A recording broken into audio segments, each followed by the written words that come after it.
there were some people that used to come in almost every day and they hardly said a word. They just stood watching the old boy, watching him working at the anvil and shaping things. And very often, you would see, they didn't want you to tell them what you were making. They would just once they would see the thing come into shape, you see, and I know now what it is. So my father was a young boy. He was living on Bells Road at that time, and of course they were most of the time playing around the shore, the front of Newton, and there was an old ship, an old sailing ship, broken up on the shore, and the anvil they used on the ship had fallen out, and it had eventually sunk into the shingle, and he used to play around there. But when he came back years later after the war, wanted to start up again on his own. No money, anything, so he remembered there was an anvil on the shore. So they went down, they knew where it was, so they dug a hole and they found it and they took it out of there. And the top was completely worn, a big hollow in the top of it. So it was sent to, I reckon it was Glasgow or Kirkintilloch, it was to a foundry somewhere, anyway, it was sent, and it came back with a brand new top put on it. And in his lifetime, he wore it out. He wore a big hole in it. This was the alarm clock for every street round in the town. On a quiet summer's morning, he used to start about 6 o'clock making horseshoes. And you could hear it down Scotland Street, Francis Street, Kennedy Street, down Cromwell Street, and right up sometimes as far as Motherson Road, you could hear the anvil.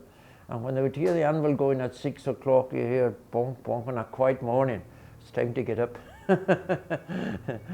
Yeah, that was the anvil. That was the alarm clock then.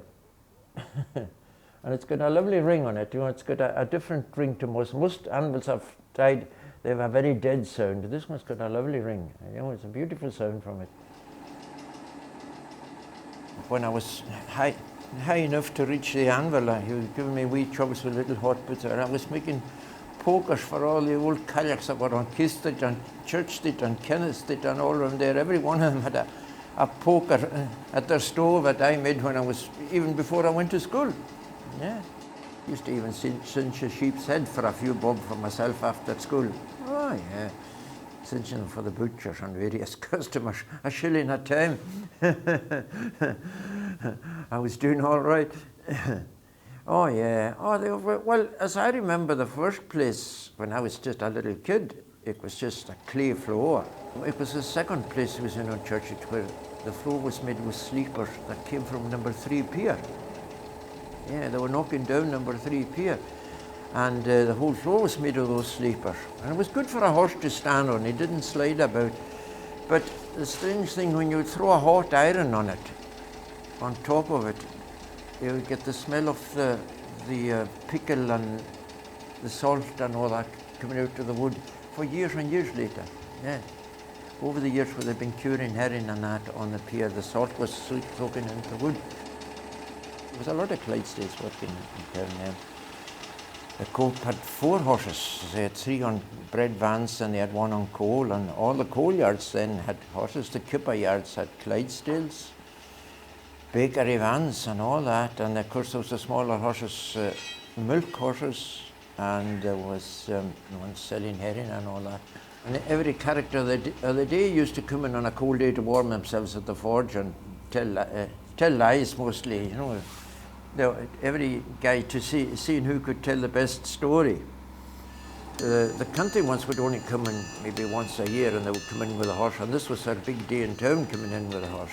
And they would go down the Royal, they would in the back of the Royal, and by the time they would eventually come back, they might have sold the horse.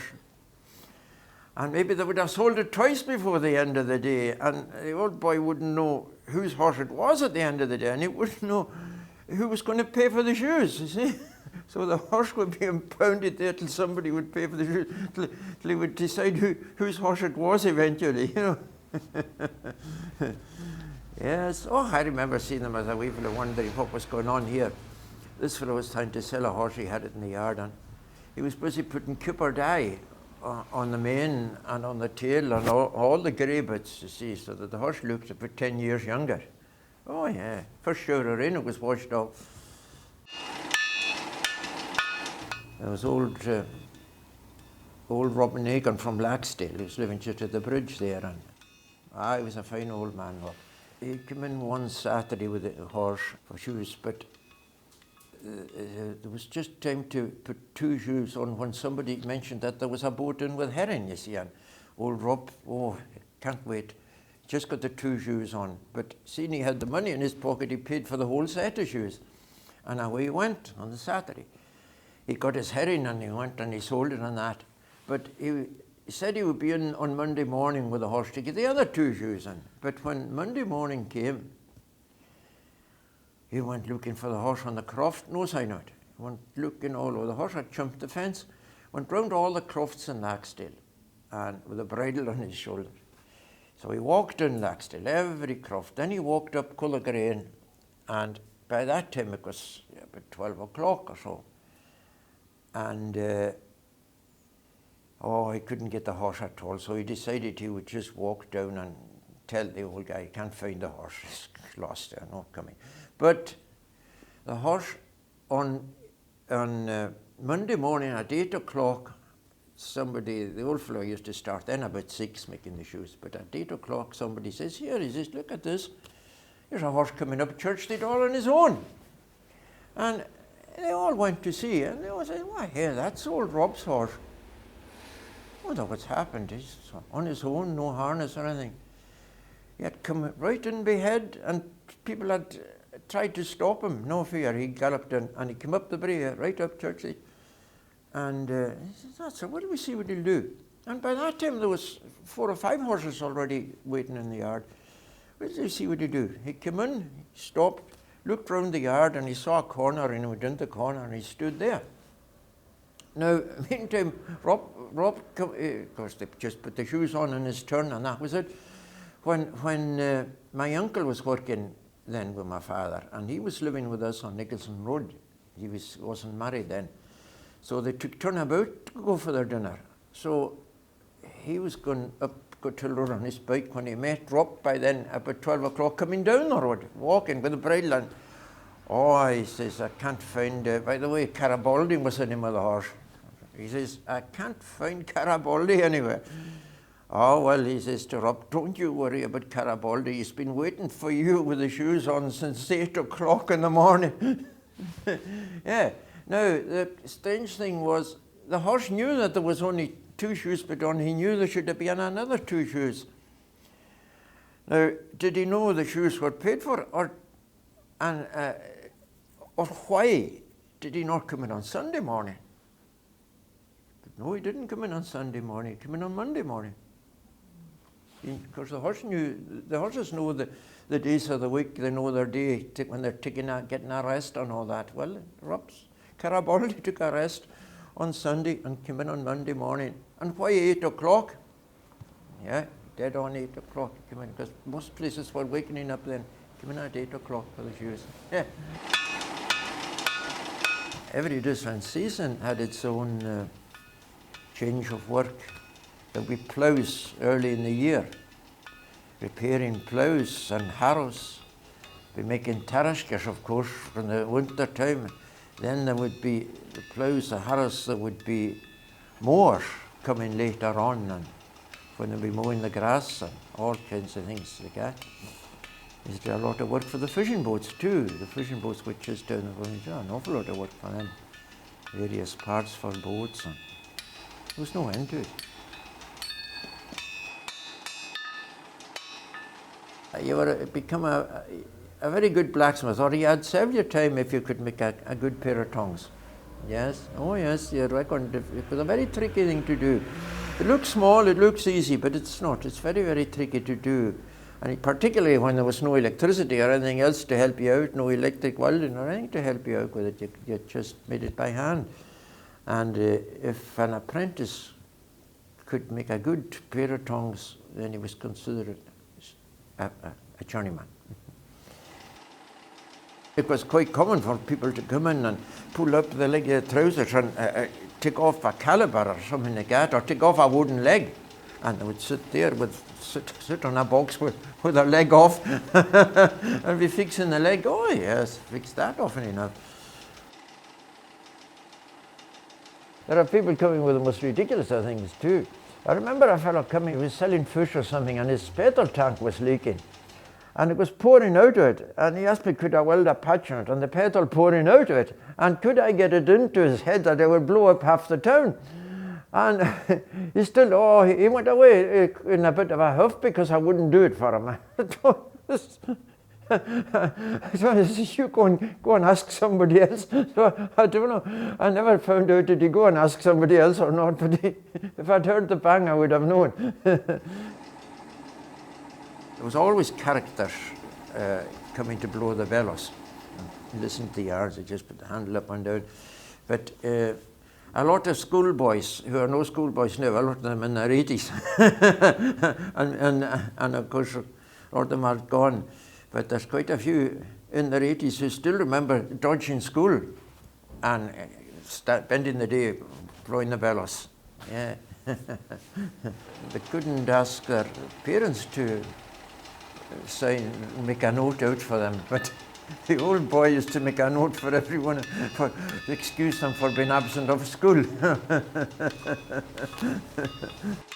Please execute Alec for being off school as he had a bad cold.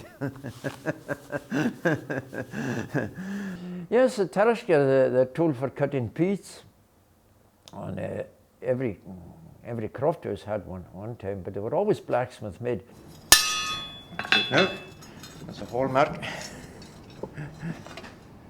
I was making about 100 every year since 1972 till they dwindled off, and in the early 90s they dwindled away and down to about half a dozen or so.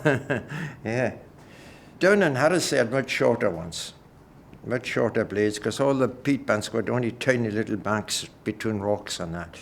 Now up in Ness they wanted a great long blade. Probably they had stronger wives at first throwing them or something like that. Oh, the power hammer, yes.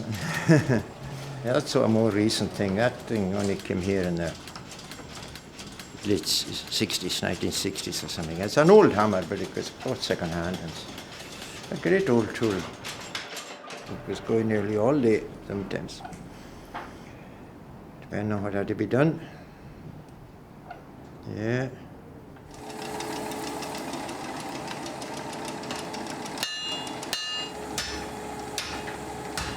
No, it's not the same anymore. No. They've kept a lot of the old tools just for sake of keeping them. Some very rare old things. Museum pieces now. But a lot of the old tools I have, people don't have a clue what they were for. No, don't have a slightest idea what they were for.